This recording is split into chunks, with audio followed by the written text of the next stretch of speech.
টাকা সজীব ডাব খালে দৌড় দাও এবারটা দৌড় দাঁড়ে সজীব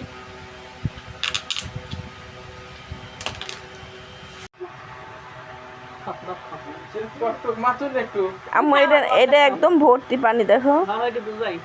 টুপ টুপ করতেছে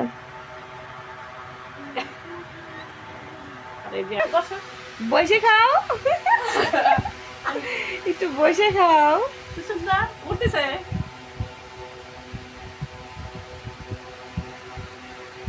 আমার পানি ভরপুর